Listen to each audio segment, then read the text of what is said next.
Hello दोस्तों, स्वागत है हमारे चैनल के एक और नए वीडियो में। आप लोगों ने डायमंड्स के बारे में तो बहुत सुना हो कि डायमंड्स बहुत ज़्यादा महंगे होते हैं। जब भी कभी कोई शादी में, किसी फंक्शन में, किसी के पास कोई हीरो का हार हम देखते तो हमें पता लग जाता है कि ये बहुत ज़्यादा अमीर आदमी होगा, लखपति, करोड़पति या अरबोंपति भी हो सकता है। फिर हम बात करते हैं कोहिनूर डायमंड की, जो कि किसी वक्त इंडिया की शान था, लेकिन हम जानते हैं कि गोरे उसको चुरा के ले गए। लेकिन क्या ये डायमंड सच में इतने महंगे और इतने रेयर होते हैं कि क्या ये एक क्लेवर मार्केटिंग पॉलिसी थी जिसने कि डायमंड्स को इतना रेयर और पॉपुलर और एक्सपेंसिव बना दिया? असल में हुआ क्या कि 19वीं सेंचुरी की स्टार्टिंग यानी कि 1800 जिसको हम हिंदी में कहते हैं, उस वक्त डायमंड्स की माइनिंग शुरू हुई थी। मतलब नई नई कंपनीज आ रही थी, उनको पता लग रहा था कि डायमंड माइनिंग होती है। डायमंड जैसे हम कोल निकालते हैं, पेट्रोल निकालते हैं, ऐसे डायमंड्स को भी निकाला जा सकता है और उसको बेचा जा सकता है।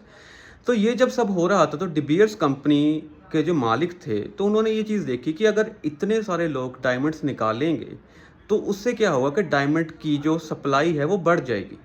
और हम जानते हैं जिस चीज़ की जितनी ज़्यादा सप्लाई होगी वो चीज़ उतनी ज़्यादा सस्ती होती जाएगी।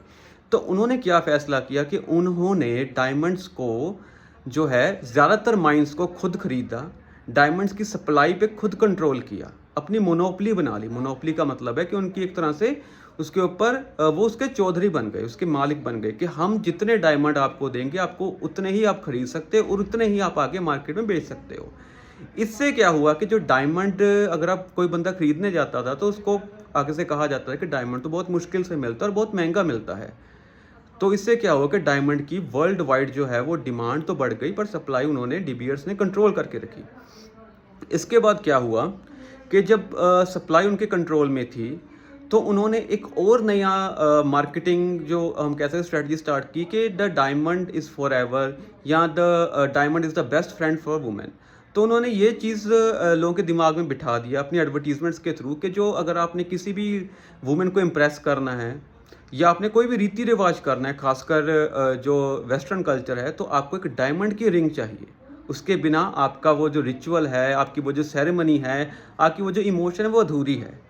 तो क्या होता था कि जब भी कोई भी, चाहे वो कोई गरीब आदमी है, चाहे कोई अमीर आदमी है, तो वेस्ट में ये बहुत ज़्यादा इस चीज़ को हम कॉमन देखते हैं कि जब भी शादी होती है तो डायमंड कितने कैरेट का है, ये चीज़ बहुत ज़्यादा मैटर करती है।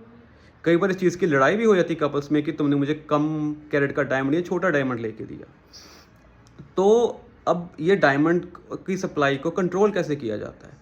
तो कहा जाता है कि जो डी बियर्स है वो हर साल कुछ नंबर ऑफ इंडिविजुअल्स को इनवाइट करती है। उनके लिए खास टेबल, एक खास चेयर होती है जिसके ऊपर उनका नाम लिखा गया होता है। वो वहाँ पर आके बैठते हैं और उनके सामने एक पार्सल रखा जाता है जिसमें एक पहले से सेट नंबर ऑफ डायमंड्स होते हैं। आप उस पार्सल को वापस नहीं कर सकते। अगर आप वापस कर दोगे आपको अगले साल से इनविटेशन नहीं मिलेगा। आप उस पार्सल को एक्सचेंज नहीं कर सकते, आप बार्गेनिंग नहीं कर सकते, आप ये नहीं कह सकते कि मुझे एक कम दे दो, एक ज़्यादा दो, नहीं। जो पार्सल आपके लिए दिया गया है वही पार्सल आप लेकर जाएँगे और वही पार्सल जो है फिर वो आगे हमारी मार्केट्स में आते हैं, उनको कट किया जाता है, उनको रिंग्स में डाला जाता है और आगे बेचा जाता है।